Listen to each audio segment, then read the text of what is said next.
Welcome to Telugu smart education tips YouTube channel friends. ఇవాల్టి వీడియోలో discuss చేయబోయే టాపిక్ ఏంటంటే ఏపీ పాలిసెట్ 2025కి సంబంధించి పాలిసెట్ కౌన్సిలింగ్ అంటే ఏంటి, ఏం చేస్తారు, వెబ్ కౌన్సిలింగ్ అంటే ఏంటి. ఓకే ఫ్రెండ్స్, టాపిక్ స్టార్ట్ చేసే ముందు నా చిన్న రిక్వెస్ట్ ఏంటంటే ఇప్పటి వరకు మన Telugu smart education tips YouTube channel ఎవరైనా సబ్స్క్రైబ్ చేయకుండా చూస్తున్నట్టయితే మీకు యూజ్ఫుల్ అయ్యే ఇలాంటి ఎన్నో వీడియోల కోసం సబ్స్క్రైబ్ చేసుకోండి. పాలిసెట్ ఎగ్జామ్ అయిపోయిన తర్వాత మార్క్స్ వస్తాయి, మార్క్స్ అయిన తర్వాత ర్యాంక్ వస్తాయి. ఇది అయిన తర్వాత నెక్స్ట్ చేసే ప్రాసెస్ని కౌన్సిలింగ్ ప్రాసెస్ అంటారు. దీన్ని ముందుగా మనం రిజిస్ట్రేషన్ చేసుకోవాలి. రిజిస్ట్రేషన్ చేసుకున్నప్పుడే మనకు ప్రాసెసింగ్ ఫీజు అనేది ఉంటుంది. దాన్ని చేసుకున్న తర్వాత మన సర్టిఫికెట్స్ని వెరిఫై చేసుకోవడానికి రిజిస్ట్రేషన్లోని హెచ్ఎల్సిని సెలెక్ట్ చేసుకోవాలి.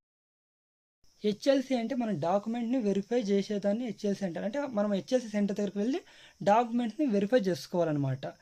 మన దగ్గరలో ఏ హెచ్ఎల్సి సెంటర్స్ ఉన్నాయనేసి నేను ఒక వీడియో చేసి పెడతాను. దానిలో ఆధారంగా హెచ్ఎల్సిని దగ్గరలో ఉండే హెచ్ఎల్సిని సెలెక్ట్ చేసుకో.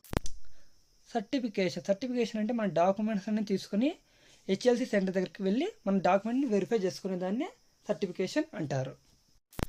వెబ్ ఆప్షన్ అన్నా వెబ్ కౌన్సిలింగ్ అన్నా ఒకటే. మనం ఇష్టమైన కాలేజీని లిస్ట్ అవుట్ చేసుకొని వెబ్ ఆప్షన్లో ఆ కాలేజీని సెలెక్ట్ చేసుకొని ఫ్రీజ్ చేసుకోవాలి. ఫ్రీజ్ చేసుకొని 3-4 డేస్లో సీట్ అనేది అలాట్ అవుతుంది. సీట్ అలాట్ అయిన తర్వాత మనం సెల్ఫ్ రిపోర్టింగ్ ఇవ్వాలి. సెల్ఫ్ రిపోర్టింగ్ అంటే ఏంటంటే మనకు జాయినింగ్ రిపోర్ట్ వస్తుంది, అలాట్మెంట్ ఆర్డర్ అనేది వస్తుంది. మనకి ఏ కాలేజీలో అయితే సీట్ వచ్చిందో అక్కడికి వెళ్ళి జాయినింగ్ రిపోర్ట్ తీసుకొని కొన్ని డాక్యుమెంట్స్ తీసేసుకొని అక్కడికి వెళ్ళి సెల్ఫ్ రిపోర్ట్ చేయాలన్నమాట.